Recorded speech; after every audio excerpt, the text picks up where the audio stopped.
Hare Krishna. I hope everyone's doing well this weekend. And Hare Krishna, Prabhu, accept my obeisances. Radhe, Haribol. All glories to Prabhupada, Jai Radhe.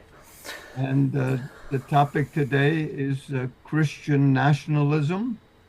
And I've had some personal experience. For years, I live here in New Vrindavan in West Virginia, and the Palace of Gold was had a grand opening back in Labor Day weekend of 1979. And I had the good fortune to be one of the first tour guides. I was giving tours at the Palace of Gold for many, many years. And I noticed something happening in the 1990s, in the early 90s. Uh, there were a lot of Americans coming to the palace, and of course, everyone paid to take a tour. But sometimes people showed up who were lingering outside the palace. They weren't inclined to pay, but they were interested, but not interested enough that they're going to give a donation to the Hare Krishnas. And sometimes I went out and talked to them, and I found that they actually were Christians, very fundamental Christians, but not only just fundamental Christians, but they had a certain doctrine that, what are you guys doing here? This United States is founded on Christian principles, biblical principles. Right. So that was very confusing because as a historian myself, I've been interested in history. I knew that the United States and the founding fathers, had no intention of creating a Christian nation, but it was a nation that was accessible to all faiths, and it wasn't going to persecute any faith. But these folks were saying something a little bit different. And I heard this, and basically, it was just like a couple of people here and there. And gradually, over the years, and especially within the last 10 years, this concept of Christian nationalism came rising up to the surface. And now we have the administration practically in bed with Christian nationalism. It's grown. There are many people in the administration who are Christian nationalists who want to see their agenda spread to into politics, into every corner of society. There was the turning point by what's his name, Kirk's, Charlie Kirk. Ollie Kirk, yeah, and this turning point agenda, which he introduced into the colleges, he was very successful at the colleges, um, developing many college clubs based on the turning point, and he is promoting the same thing. But now they've even taken it a step further since he was assassinated. They've taken it a step further, and there are many states. Maybe I wouldn't say at this point there are many, but there are several states uh, promoting this Christian nationalism and taking it even into the schools, the public schools. So there's politicians who are not supposed to really be promoting religion in the public schools, but this is called Club America. That's the turning point agenda for the public schools, especially for high schools. And so we're going to be talking about it today. My background is I've been involved in the Krishna tradition for over 50 years and living here in New Vrindavan for almost that amount of time. And our philosophy is very universal, very ecumenical. The basic principles of Dharma are found in all religions all over the world. And these principles, there are four basic principles of Dharma. Uh, One is truthfulness. You can't do anything. Nothing is going to work if you're not truthful. Also, there's cleanliness. That means both internal and external cleanliness, even cleanliness of the mind. And also, there's compassion. That's a very important thing, to be compassionate to others. Jesus actually even talks about this in in uh, in his teaching about being compassionate to the stranger. And finally, there's some element of self-sacrifice. So all these four basic principles are found in all religious spiritual teachings. And so we're going to be talking about these things and talking about this in relationship to the Christian nationalism, which is basically a perversion of the teachings of Christ. I'm not saying that myself, but actually there are many moderate Christians all over the country who are also alarmed by this Christian nationalism in the halls of power. But Shik, would you like to add something? Yeah, I've been kind of following your writings. You've written a lot about this topic. And I've also kind of studied a lot of Vedic wisdom. That my hobby, I'm kind of semi-retired. My wife is the one that wears the pants in the family, you know. So, but I drive for Uber and I try to share,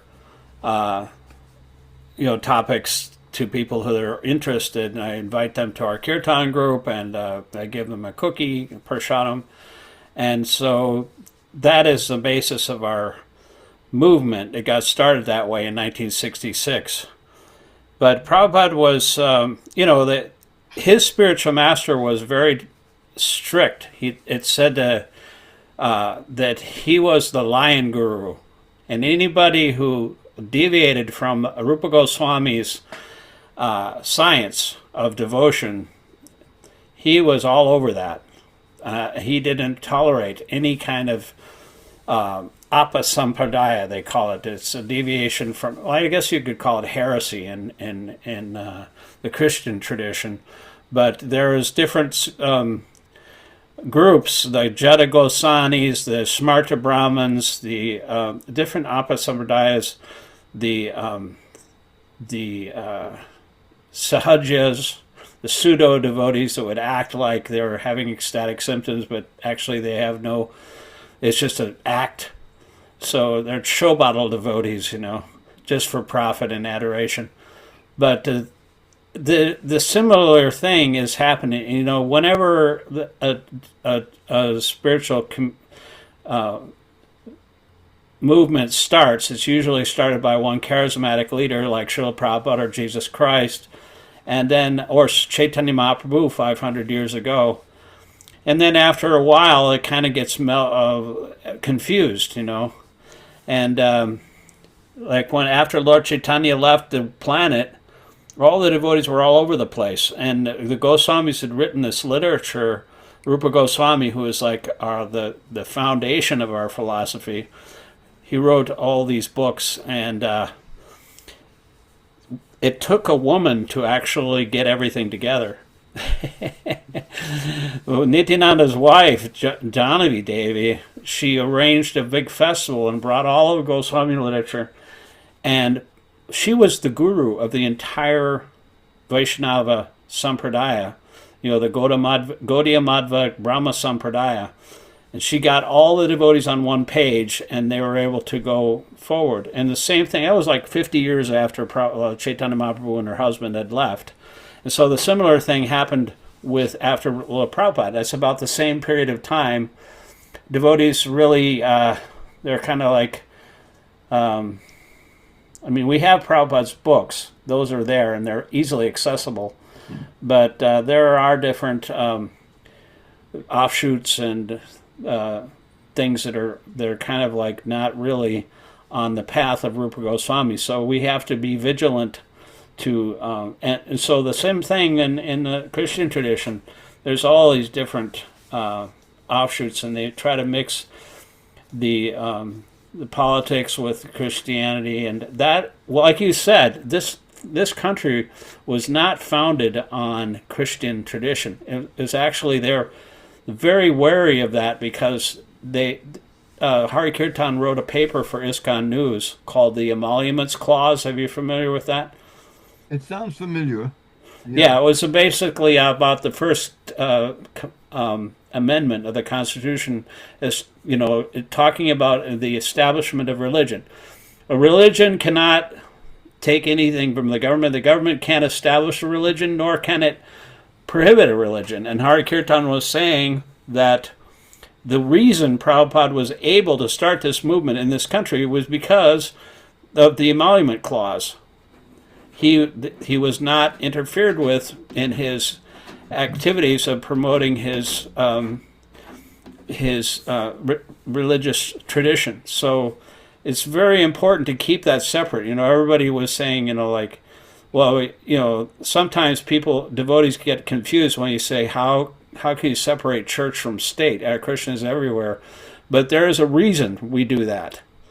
Because the government, or if religion, they mix it up and they have power or sway with one or the other, then it just becomes a mess. Mm-hmm. No, the founders made a very distinct statement, you know, that religion and politics need to be in separate spheres.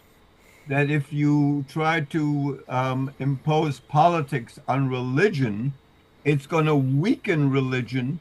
And if you try to impose religion into the political arena, it's going to pervert the political arena as well. They understood that. Yeah. And so, and let me just read one thing and let you go on, because, and I'm sure you know this quote. This is from a morning walk. Prabhupada was talking in 1973 in Los Angeles.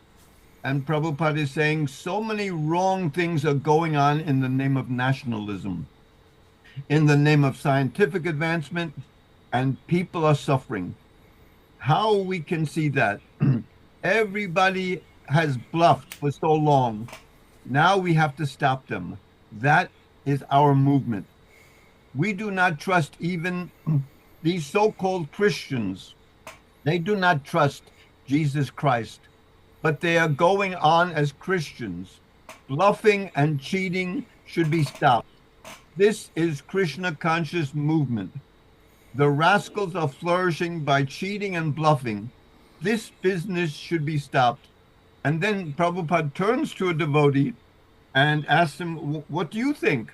And the devotee says, yes, it must be stopped. And Prabhupada confirms, yes, how much important is your movement? He's talking to the devotee. Right. Just try to understand. And so Prabhupada, you know, he identifies the various situations that are going to arise that we're going to have to confront. And later on in the conversation, Prabhupada is, one devotee asks him that he feels helpless, this devotee. And so Prabhupada emphatically states, you simply expose the rascals. Don't feel helpless. You expose these rascals and everything is hopeful. You have to know how to expose the rascals. So he's talking basically about rascals in the religious arena, in the political arena, in the scientific arena. So Prabhupada wants the devotees to take an active role, doesn't he? Absolutely. You know, the one thing that you stopped the conversation there. The next thing that he said, how important is your movement? Just try to understand. This bluffing and cheating should be stopped. What do you think? And the devotee says, it will be stopped by your grace. And he just started laughing. He said, my grace is already there. You have to fight. Just like Arjuna. Arjuna didn't sit on the battlefield, and Krishna told him, you know, you sit here, I'll take care, I'll win the war for you. No, he wanted Arjuna to fight and take the credit for the war. I mean, he could have won, but you know, the glory goes to the devotee who fights on behalf of the spiritual master. You can praise the spiritual master, say, oh, the spiritual master is so great, everything's going to be accomplished by his grace. We don't have to do anything, we can just sit here. We can chant Hare Krishna. He said, no, you have to fight. And my blessings are already there, my mercy is already there.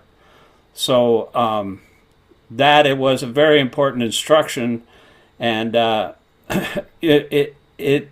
if we don't do that, I feel it's a dereliction of our duty to Srila Prabhupada to actually, some devotees say, well, everything that's going on right now, this is just politics. This is just mundane. This is mundane BS, one devotee from the Kirtan group said. And I said, you know, the thing is, when people are suffering, we have to try to ameliorate the suffering. Otherwise, if the Brahmana is really not, they're equal to everyone. We're equal to all. Samadarshana, you know. So we don't really take part in this or blaming that person or this person. But when people are suffering, if we do not do something to help that suffering by their being cheated and bluffed, this has to be stopped. Prabhupada demanded that the devotees fight and try to stop this. And if we don't, then people continue to suffer. And in the Bhagavatam, it says that the Brahmatejas, the potency of the Brahmanas, even though they're not usually interested in these mundane things, will crack out like a water out of a cracked pot. The water will leak out. All of our spiritual potency will leak out. And if you don't help others to their Krishna consciousness, you can't even go back to Godhead ourselves. So we have to actually help other people onto the path. And it's very simple. All we have to do is repeat. Lord Chaitanya says we just have to repeat the message of Srimad Bhagavatam, Bhagavad Gita, become guru, and liberate everyone in the land. Try to liberate everyone. You don't have to have the position of guru, but we have to follow the instructions of Lord Chaitanya, because that was his order. So, and if we don't do that, then we're useless devotees of Lord Chaitanya. And in this statement, Prabhupada is not just picking on the Christians. He says the so-called Christians. He also refers to so-called Hindus. In every religious tradition, there are people that maybe utilize that religion for their own gains, for their own advancement, to accumulate power and wealth. So that's going on across the board. But he calls upon the devotees of God, whether they're Hare Krishna or Christians or Hindus or Buddhists, Muslims. He calls upon the devotees of God to unite and to work together to dissipate these anomalies. You know, there's so many perversions and anomalies that are in the world, and people are just taking these things for granted. They don't know what a real leader is. So we have to teach them and educate people as to what are the qualities, what are the qualifications of a real leader. Right. He said, if you don't preach, then, you know, all these churches and Christian churches, there's a church where I used to live in Carnegie. It's a banquet hall now. Otherwise, the churches are being filled up with older ladies, just like a few old ladies in the pews. And said this will happen to our movement too, if we don't preach Krishna consciousness strongly. Bhaktisiddhanta said, one of the anomalies that you were speaking of is this idea of this habit of lying. And one of Prabhupada's favorite verses, I think, was that you were talking about how politicians try to use religion to promote their own power and wealth. Wasn't there a verse about never use dharma or the religious principles to increase your own sense gratification? Yeah, I think they're. That's one of Prabhupada's favorite verses. Even in the Bible, it talks about that. Yeah. And what most people are doing, well, not most, but the tendency in the Christian community is saying, I accept Jesus, but they don't want to accept the teachings of Jesus. That's a little bit too hard for them to maneuver around. They, Yeah. but Jesus himself says in the Bible that if you want to accept me, then you have to follow the teachings. You can't separate Jesus from the teachings. Yeah, I mean they follow, the Christian nationalists. I think John Fugelsang was saying this, that if you talk to them, they're very sure of what Jesus said, but it always agrees with their worldview. Mm-hmm. It's their own worldview. Well, and they're molding Jesus into their view rather than, sacrificing, surrendering their false egos and abiding by the will of Jesus. They want to mold Jesus into their view of the world. Yeah, that's why Prabhupada said that even the Christians, they don't believe in Jesus. Just like, how can you say that these Christian nationalists who want only white people in this country, and they only want Christians in this country, how can you say that, or they don't want gay people or anything like that? Where is it in the Bible that says that Jesus rejected anybody? Mm-hmm. He had a big tent, and he said, if you love your neighbor, and a lawyer asked him, well, who's my neighbor? He tried to get around it, Mm-hmm. And so he said, who is my neighbor? And Jesus said, well, it's the guy that, the Good Samaritan, who was actually, the Samaritans were enemies of the Jews back then. So the enemies, the people that they hated, that's your enemy. So so that was a very strong condemnation of that type of mentality. You said that there's many middle of the road type of Christians that are also condemning this type of Christian nationalism. Moderate Christians. Moderate Christians. Real practicing Christians. Yeah, and they're actually saying they're putting it in stark terms. He said, you should be prepared. Not that they want this, but he said, we have to put our bodies on the line for our brothers and sisters. Mm-hmm. We have to be prepared for martyrdom. You mentioned that you have a clip from one Christian gentleman. Yeah, well, this arose. Let me just do a backstory here. The reason I posted this. This particular topic was because I gave a ride to a gentleman from the airport. I drive for Uber part-time, and there is a basketball tournament. The finals are today here in Pittsburgh at what they call the Paint Can, PBG Paints Arena. That is the big hockey venue and concert venue. And I was taking him there to his hotel near that venue, and he was all excited about his team and everything. And I just mentioned to the fact that I am going to that same venue to see one of my favorite rock groups. I said I was a little bit of an activist, and I was very pleased to hear Bruce Springsteen's song Streets of Minneapolis, which he put out immediately after those two people were murdered by the paramilitary force of ice.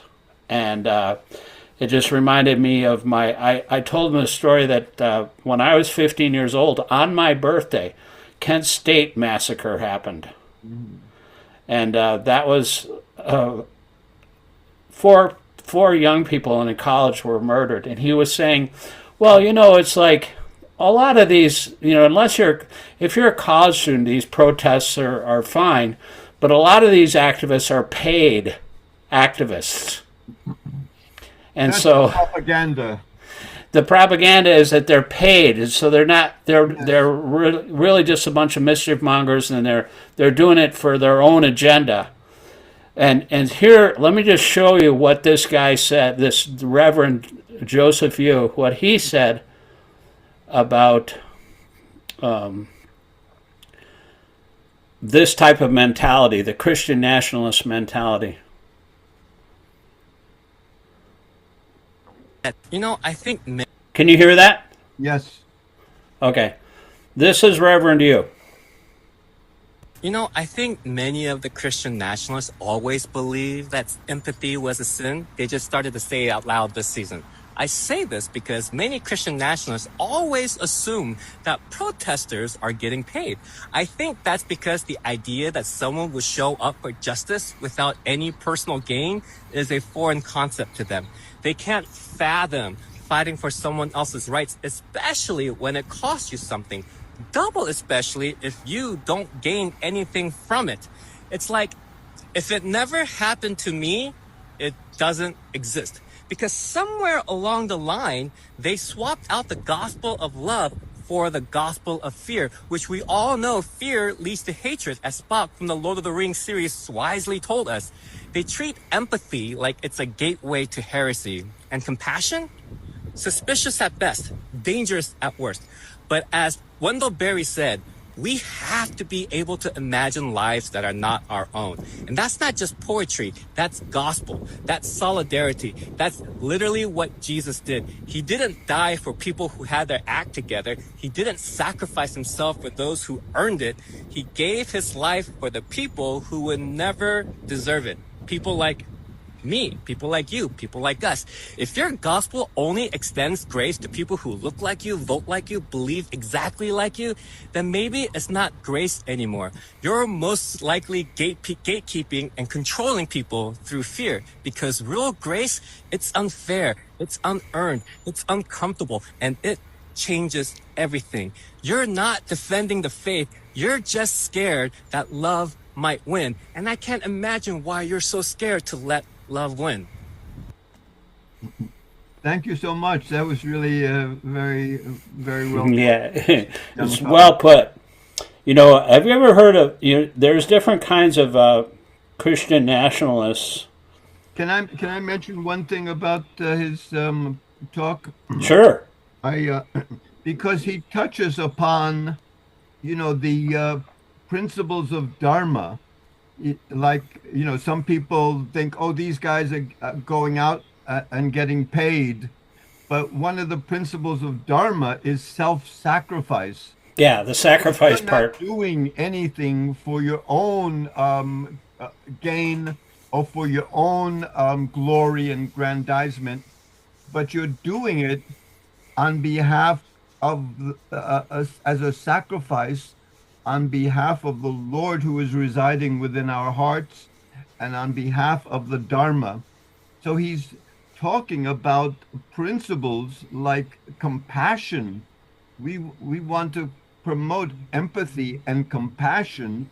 We want to be, people are out on the streets clamoring that the administration tells the truth about things rather than covering up so many nefarious things with their lies and their misinformation.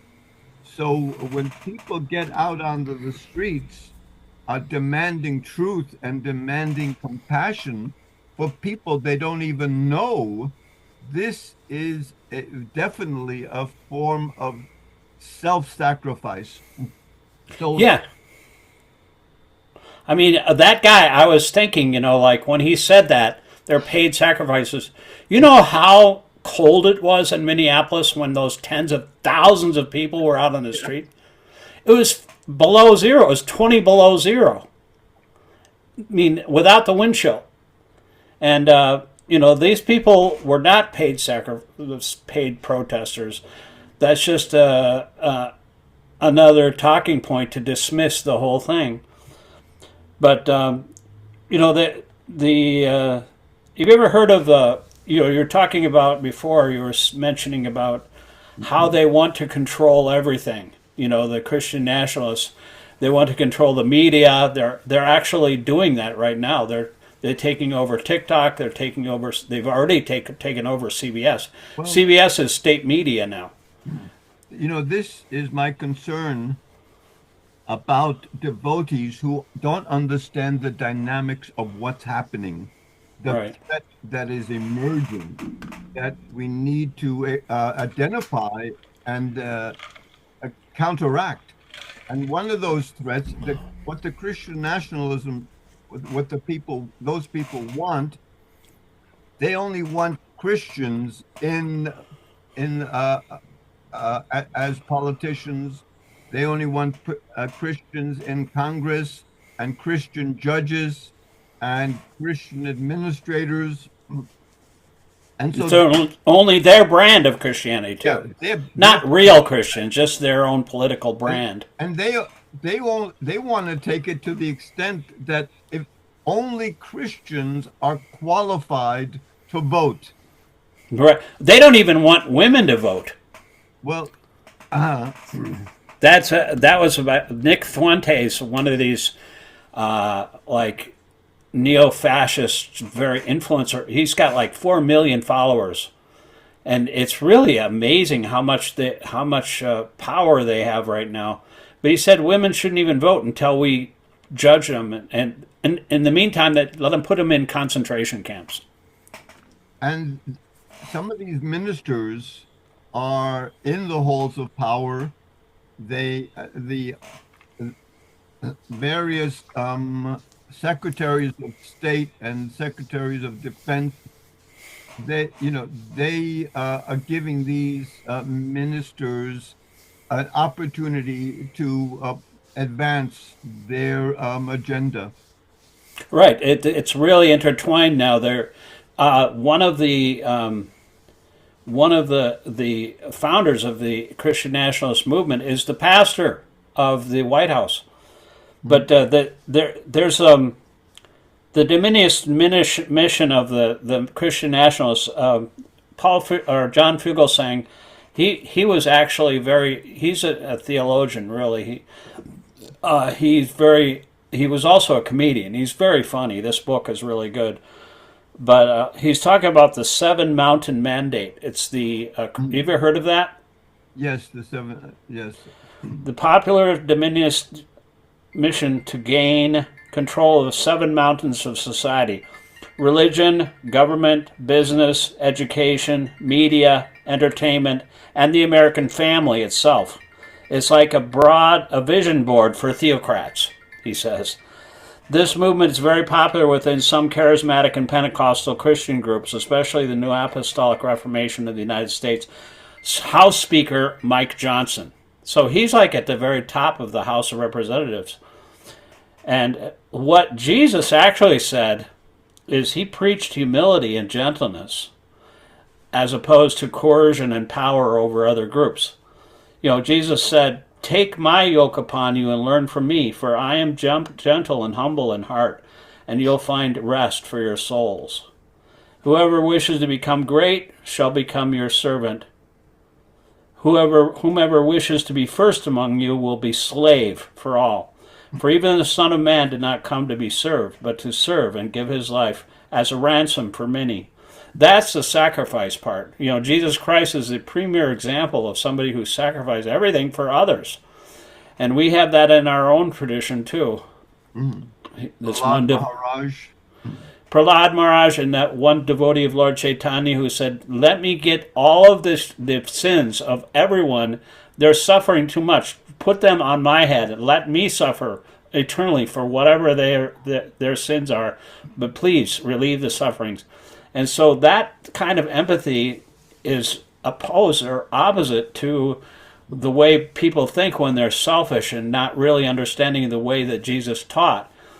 Humility and gentleness and empathy and compassion. You know, they want to get rid of DEI. D means diversity. E means equity. That's actually in our scriptures, that equal vision to samadarshana, seeing everyone equally. And inclusion. Inclusion means, you know, accepting all people because we're all spirit souls. And even in the Christian faith, you know, they have this in the Genesis, the first book of the Bible, talks about how all men are children of God and that they're created in His image. And Prabhupada said that too. God has 4 hands. We have, or 2 hands. We have 2 hands. So we were created in His image. And so if you discriminate against one of God's children just because he happened to be born black or brown, that is actually not a matter of cleansing the nation of certain bad elements. It's actually an offense to God Himself, because that's His child. Prabhupada talks about mathematical calculations, and he explains that if you start your calculation and you make a mistake at the beginning, the rest of that calculation is just full of mistakes, and it's gone far, far from the original point that is being made. So Right. In this Christian nationalism, they're all, everything is based on bodily identification. Right. That we're white, that we're Americans. And so they start their whole process into the wrong trajectory. So it's not a spiritual trajectory to understand who we are, that the body is only a vehicle for the eternal soul. Right. Each of us, the eternal soul is within each one of us. So this is an entire fabrication and an entire just concoction that they want to impose on the entire society. So, You know, the whole idea of Christ's teachings, you know, it seems to me that he preached compassion, and all these Christian nationalists and these oligarchs that are trying to impose their will on everybody else by force, Christ, you know, even in our tradition, nothing happens by force. It's all by love. It's voluntary. Krishna asked Arjuna, if you agree, you know, you heard me, you can do whatever you like. You can do what you wish. And so it's not based on force. Otherwise, what's the value of love? Mm-hmm. What is the mission?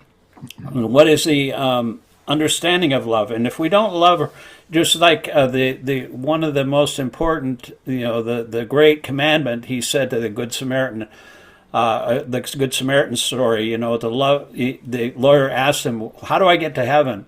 And Christ told him, you know, what's the law? And he said, to love the Lord thy God with all thy heart and all thy soul and all thy mind, and thy neighbor as myself. And, you know, he said, that's correct. But then he tried to get around it by saying, well, who's my neighbor? You know, and so he gave him a really difficult answer, you know, because your neighbor is the stranger that you hate. Well, and everyone is your neighbor. That's the Good Samaritan story, because the story actually is there's some Jewish man who is attacked and robbed on the road, on the public road, and he is left there, and he's been beaten. Other people are walking by. Rabbis and this one, that. No one is attending to this man who is beaten. But a Samaritan who's totally, the Samaritans and the Jews, they don't get along. But the Samaritan comes and he sees the man. He doesn't, you know, he, regardless of what his religion is, regardless of what he believes, the Good Samaritan comes along and takes this man to a tavern, and he gives the owner some payment and tells the owner, you take care of this gentleman. Let this gentleman stay in your lodging for as long as he needs to. Here's a gift to cover the expenses. And so he goes out of his way and makes a sacrifice to help somebody that he doesn't even know. And Right, and he said, if there's any extra expense, I'll take care of it. And this is the person, this Christian evangelical who started out as a kind of a radical in the 60s, but he went to a black church in Detroit, and he became Christian again, and he's the chairperson, the inaugural chair of the Desmond Tutu chair of the Georgetown University in Washington, D.C. And he wrote a book called The False White Gospel. And, he said your neighbor doesn't live next door. Your neighbor, who is your neighbor? So, the whole idea is you have to see, Krishna said actually, that the best way to worship me is to see me in everyone's heart. Mm-hmm. The living entity. So the person that's advancing Krishna consciousness, at least on the second-class platform, will see Krishna in everyone's heart. That's the best way to worship Krishna, according to Krishna himself. And so if you don't see, if you're just like tending to the deity in the temple and not paying attention or not respecting everyone as part and parcel of the Supreme, yes, then you are a neophyte, the lowest class devotee. This is in the third canto. Yeah. And so, the whole idea, I think the golden rule is very instructive because not only teaching the least of these, my brethren, like seeing everyone as equal. I mean, everything that they're doing in this government is antithetical to all of the scriptures. It's not equal vision. Even Emerson said, Ralph Waldo Emerson, he said, instead of inclusion, they want to be excluding. They want to exclude everyone except Christians. They want Christians to manage everything, to be the lawyers, be the entertainment, and everything, And so this is where the threat comes in to the Sankirtan movement. Exactly, and when the Sankirtan movement is threatened, we have to respond because that's Lord Chaitanya's Sankirtan movement. One of the things that they're saying is that the public airways are meant to serve Jesus. The public airways, they don't want any other sound vibration in the public airways, anything foreign, no Muslim prayers, no Buddhist prayers. That includes, of course, the Sankirtan prayers that are being chanted in the public arena. The devotees wouldn't be able to go out and advance the Sankirtan mission. They wouldn't be able to go out and distribute Prabhupada's books. So this could be a very serious threat to the Sankirtan movement. And anyone who is a follower of Chaitanya's movement and abides by the principles of Dharma would want to correct these anomalies and prevent any attack on the Chaitanya Sankirtan movement. Yeah, I mean, the Lord Chaitanya was all inclusive, and you don't exclude anybody from Lord Chaitanya's mission. His viewpoint was, I'm not a Brahmin, I'm not Kshatriya, I'm not Vaishya, I'm not Shudra. He even let Haridas Thakur, who was born a Muslim, to be the Acharya of the holy name. The Goswamis, Rupa and Sanatana Goswamis, were outcast because they were employed by the Muslim magistrate. And they were not considered Brahmanas anymore. He let them They were outcast by the Hindu community. Yeah, they were not completely into persona non grata in the Hindu community, even though they were learned brahmanas. They knew so much of the philosophy and everything, and Chaitanya accepted them. He accepted Muslims. He accepted Buddhists. It didn't matter what religion you were. Yeah, and Emerson said in his essay on karma, it's funny because you say they don't want any kind of other religion or in the airwaves. In Arizona, they tried to ban karma. They wanted to exclude that guy. They thought it was some kind of Hindu Sharia law or something. But you cannot ban karma. Karma is a physical action and reaction, like there's an up and down. You cannot ban gravity or light or heat or anything like that. It's whatever comes around goes around comes around. But Emerson said the exclusionist in religion, instead of being inclusive, they want to exclude everyone. But Emerson said the exclusionist in religion doesn't see that he excludes himself. He shuts the door of heaven on himself by excluding others. Yeah, and if they're worried about people's skin color here in the material world, the residents of the kingdom of God have all sorts of different varieties of colors. Even the Lord himself has the ability to change colors. Well, he can manifest 4 hands or 2 hands. Once the gopis were searching for Krishna in the forest, and he manifested 4 hands. He said, they weren't even interested in the Narayan form of Krishna. He said, well, have you seen Krishna? Did he come this way? So you can tell where a real devotee has attraction only to Krishna, nothing else. So that's the beauty of the gopis' love for Krishna, because they were completely absorbed in him alone. Before we finish, I just want to mention one thing. This is my website, and my email address if you're interested in getting in touch. And I will also post that on the YouTube video. But you mentioned my articles concerning Christian nationalism one article that I wrote about 3 or 4 years ago, and another article that I wrote more currently. But these articles on Christian nationalism and other articles are posted on my website if you care to read them. And I'm also trying to develop a Substack site for my articles as well. Yeah, all the cool kids have Substacks now. Everybody has a Substack. It's, like that Christian gentleman that I was referring to, who was that's Jim Wallace Substack. John Fugelsang has a Substack. Timothy Snyder has a Substack. That's a famous historian that moved to Canada after the election. Some Substacks ask for donations to access them.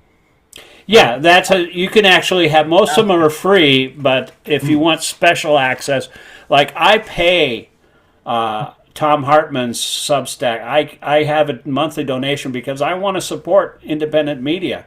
And I also have one of my favorite singer-songwriters have what they call a Patreon. You ever heard of a Patreon?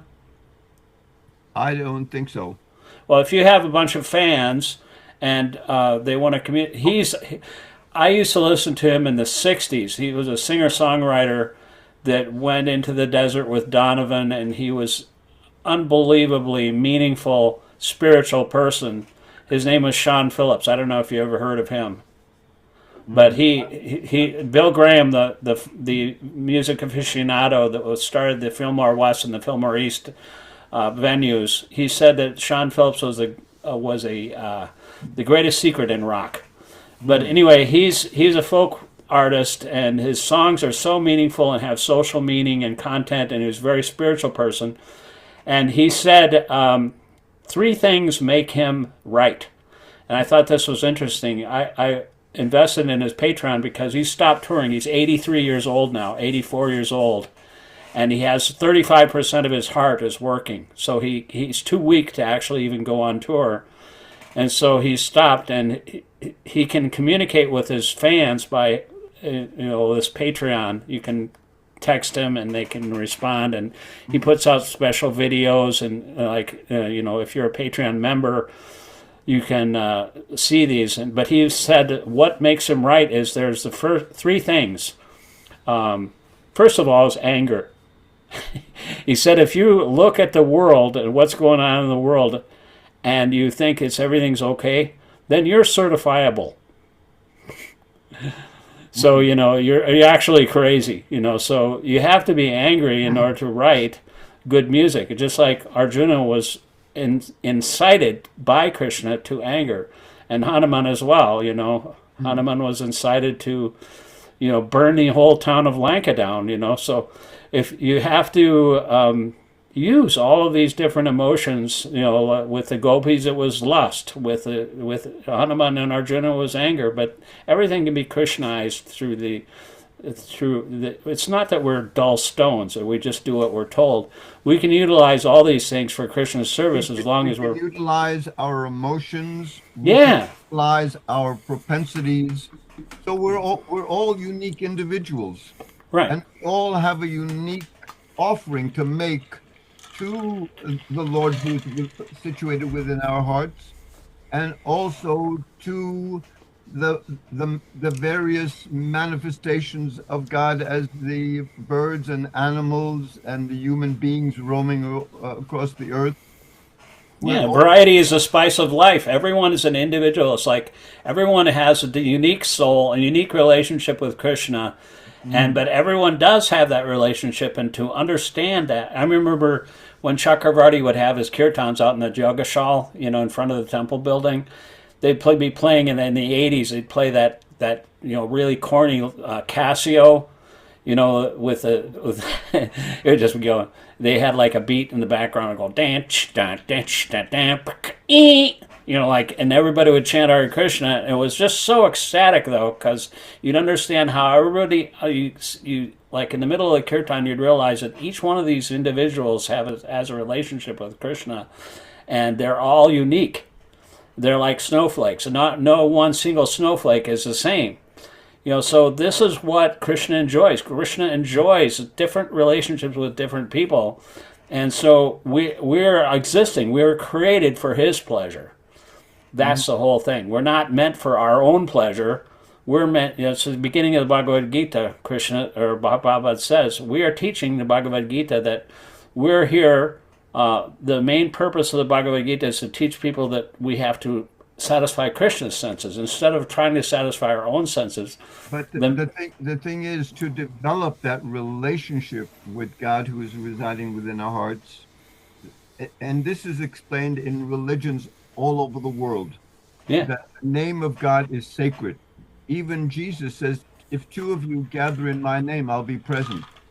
So in the same way, when we glorify God and when we chant the name of God, then we invoke the presence of God for ourselves and for others around us.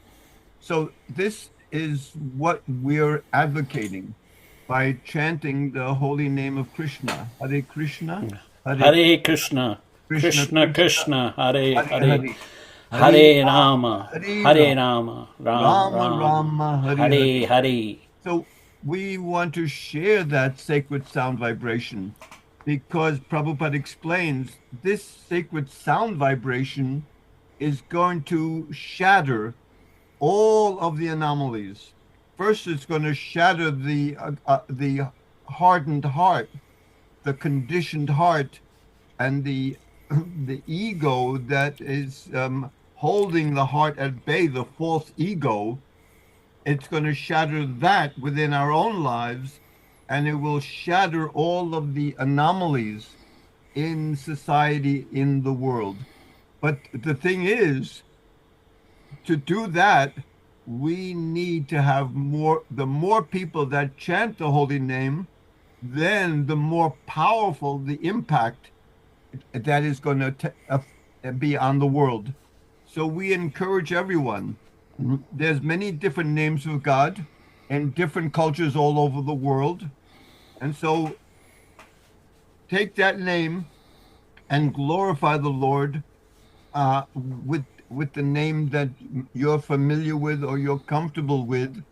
Or Prabhupada says, if you don't have a name for the Lord, then accept this Hare Krishna prayer. That take it and utilize it to reaffirm your own spiritual awakening, your own spiritual identity. That will awaken within the heart, and we can begin to relate to everyone around us, everything around us, in a real, proper, peaceful, genuine atmosphere, a genuine way. It will unleash people's compassion and mercy. You know, we're not vegetarians or vegans, but if we are Christians, we're Krishnatarians. You know, if we follow this chanting process, then we'll automatically be more compassionate to everyone, not every single living entity, not only human beings, but also animals. Over my shoulder, there's also the syllable Om. This is, Krishna explains in Bhagavad Gita that this is a sacred syllable. So if you can't chant the whole mantra, chanting Om is also good. Not as good as really as chanting the entire mantra, but there are yogis who meditate on the Om vibration, which is a syllable expressing the and manifesting God. That's one syllable for those who are. Isn't that the origin of all the Vedas, the Omkar? Well, there are many. The Om syllable is actually in many prayers. But I mean, Krishna says, "I am the syllable Om." Yes. So therefore, he's the origin of the Omkar. Is the, you know, I have a Kia for driving for Uber, and so the Kia logo went off, flaked off because it's an 8-year-old car. But I bought an Omkar ornament, so now I have an Omkar on the back of it. But you know, so I wish it ran on spiritual energy, but and on my license plate it says, "I would rather be chanting and dancing." You know, you can chant while you're driving, but you can't dance. That's the only problem. No, so this sacred sound vibration, once it permeates the ether, it has the ability to take a material and turn it into spiritual energy. So we invite everyone to use it in their own lives, to meditate upon it, get up early in the morning, a little earlier than you usually do. Take that. This is before the sun rises is a very valuable time for meditation. This is called the Brahma Muhurta hour. Don't you find that, you know, when you get up in the morning, you're thinking more of spiritual things? You start reciting mantras, and you're not like when the later the day is, you know, you're Yes, engaged in other things. And the later in the day, everybody wakes up, and all of the mundane sound vibrations are all over the place, and it's a little bit harder to focus. So get up early and focus on the holy names of God, focus on the meditation, because later on it does get a little bit more difficult, because all the sound vibrations are just permeating the atmosphere, the mundane sound vibration. Actually, we can chant Hare Krishna all the time, even in our minds, you know. Even if you're in a factory, Prabhupada said you just keep on pushing the buttons and you just chant Hare Krishna. You know, so there's no hard and fast rules. You can even chant when you're driving. Like sometimes I have a long distance drive, and I notice that I like certain types of instrumental music. I don't like pop music with all the, you know, I love you, you love me, between men and women, girls and boys. I like instrumental music, but most rock music is in 4/4 time, and the the Maha Mantra fits perfectly in 4/4 time because it has 16 syllables. Shikshastika Prabhu. Yes. We've come to the end of our hour. Yes, we're 10 minutes over right now. I don't want to take up too much time, but yeah. Well, thank you. I mean, you talk about purification. This conversation was very purifying, and if we have these conversations all day, at least kind of churn all these instructions around in our heads and keep on chanting whenever we can, even in our mind, silently or out loud. And if there's any other questions, people are encouraged to contact us. Yeah, I'll put your contact information and also your website in the YouTube video. So thank you very much for joining. I will. And we'll keep in touch. Okay, thank you. Hare Krishna. Hare Krishna.